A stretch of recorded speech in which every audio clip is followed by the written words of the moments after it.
নমস্কাৰ, welcome back to my YouTube channel Babu's clicks.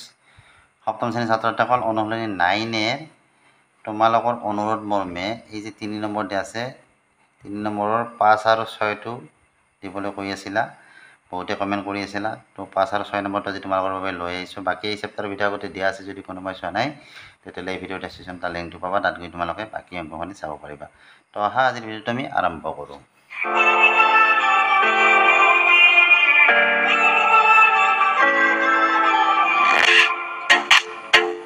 ইয়াত কি দিয়া আছে যে তলৰ কোনকেইজোৰ সমতুল্য পৰিমেয় সংখ্যা। সমতুল্য পৰিমেয় সংখ্যা কাক কোৱা হয় সেইটো কথা আমি আগতে জানিব লাগিব। গতিকে এই যে ভগ্নাংশবিলাক দিয়া আছে, ধৰা এইটো এটা ভগ্নাংশ দিয়া আছে আৰু এইটো এটা ভগ্নাংশ দিয়া আছে। এতিয়া সমতুল্য পৰিমেয় সংখ্যা হ'ব লাগিলে কি হ'ব লাগিব, এই ভগ্নাংশটো আমি ল'লোঁ। এই ভগ্নাংশক আমি হৰ আৰু লবক যদি এটা অশূন্য সংখ্যাৰে, তাৰমানে ওপৰত যিটো সংখ্যাৰে পূৰণ কৰিবা তলতো সেইটো সংখ্যাৰে পূৰণ কৰিব লাগিব। অশূন্য সংখ্যাৰে পূৰণ কৰিলে যদি তাৰ মানৰ পৰিৱৰ্তন নহয়, তেতিয়া আমি তাক কি ক'ম, সেইটো হৈছে সমতুল্য পৰিমেয় সংখ্যা। এতিয়া সমতুল্য পৰিমেয় সংখ্যা এইটো, এতিয়া সমতুল্য পৰিমেয় সংখ্যা এইটো আৰু এইটো হয়নে নাই আমি পৰীক্ষা কেনেকৈ কৰিম। ইয়াৰ মানকেইটা আমি চেক কৰিব লাগিব। যদি দুটা মান সমান হয় তেতিয়াহ'লে এইটো আমাৰ কি হ'ব, সমতুল্য পৰিমেয় সংখ্যা হ'ব। আৰু যদি মানটো একে নহয়, আমাৰ সমতুল্য পৰিমেয় সংখ্যা নহয়, হয়নে?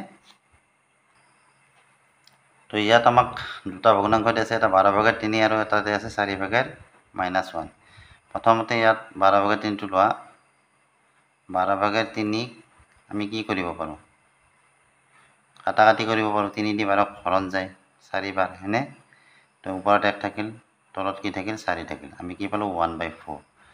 আকৌ 2 নম্বৰ ভগ্নাংশটো আমাৰ কি আছিলে, এইটোও আছিলে 1/4, কিন্তু এইটো কি -1/4। গতিকে এটা আমাৰ কি হ'ল, ঋণাত্মক হ'ল, এটা আমাৰ কি হ'ল, ধনাত্মক হ'ল। এতিয়া সংখ্যাৰে আমাৰ দুটা একে, কিন্তু এইটো আমাৰ যিহেতু ঋণাত্মক হ'ল, এইটো আমাৰ ধনাত্মক হ'ল। গতিকে আমাৰ পৰিমেয় সংখ্যা দুটা, সমতুল্য পৰিমেয় সংখ্যা দুটা, এই দুটা তাৰমানে সমতুল্য পৰিমেয় সংখ্যা নহয়। বুজি পাইছানে? সমতুল্য পৰিমেয় সংখ্যা হ'ব লাগিলে ইয়াৰ মান দুটা একে হ'ব লাগিব। এতিয়া চাবা, মই এটা সৰু কথা কৈছোঁ, এটা সংখ্যা 4 আৰু এটা সংখ্যা -4। সাংখ্যিক মান হিচাপে দুটা একে, কিন্তু এইটোৰ আগত মাইনাছ চিন আছে, এইটোৰ আগত মাইনাছ চিন নাই। এতিয়া এই দুটাও কিন্তু একে সংখ্যা নহয়।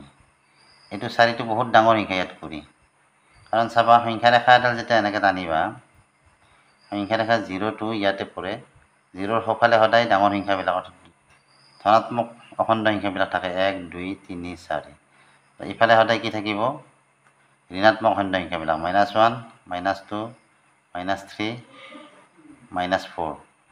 গতিকে এই যে মাইনাছত আছে সংখ্যাবিলাক, এই সংখ্যাটো হ'ল ইয়াতে থকা সংখ্যা। ইয়াৰ পৰা ইয়ালৈকে কিমান দূৰত্ব, গতিকে যিমানে ইফালে যাব সিমানে সংখ্যাবিলাক ডাঙৰ হ'ব। -4 কৰি কিন্তু -1টো ডাঙৰ। বুজি পাইছানে? গতিকে সেইকাৰণে এই দুটা সংখ্যা একে নহয়, আৰু সেইকাৰণে এই দুটা একে যদিও ই ঋণাত্মক হোৱাৰ বাবে আমাৰ সমতুল্য পৰিমেয় সংখ্যা নহয় এইটো। 6 নম্বৰটোত কি দিয়া আছে চোৱা, এইটো এনচাৰটো আমাৰ কি হ'ব, নহয়।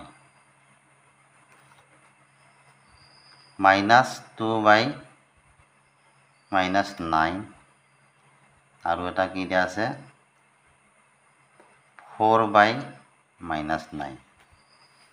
এতিয়া চোৱা, -2/-9 আৰু 4/9 দেখা দেখিকে এই দুটাটো আমাৰ সমতুল্য নহয়েই, কাৰণ এই দুটাৰ মান একে নহয়। আৰু এই দুটা কাটাকাটি, এই দুটা দি আমি কাটাকাটি কৰিব নোৱাৰোঁ। বুজি পাইছানে? এই দুটা দি আমি কাটাকাটি কৰিব নোৱাৰোঁ। যদি কাটাকাটি কৰিব নোৱাৰোঁ তেতিয়াহ'লে আমাৰ ই সমতুল্য পৰিমেয় সংখ্যা নহয়। এইটো যদিও মাইনাছ আছে দুটা, এইটো কিন্তু আমাৰ ধনাত্মক পৰিমেয় সংখ্যা, কাৰণ ইয়াৰ মাইনাছ কাটা যায়।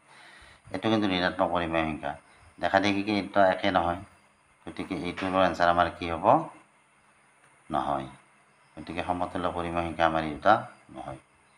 তো এইখিনি ভিডিঅ'ত আছিল। ভিডিঅ'টো চাই কেনে পালা জনাবা। ভিডিঅ'টো চাই যদি ভাল লাগিছে ভিডিঅ'টো লাইক কৰিবা, চেনেলটো ছাবস্ক্ৰাইব কৰিবা। আজিলৈ আহিলে বাই বাই, থেংক ইউ।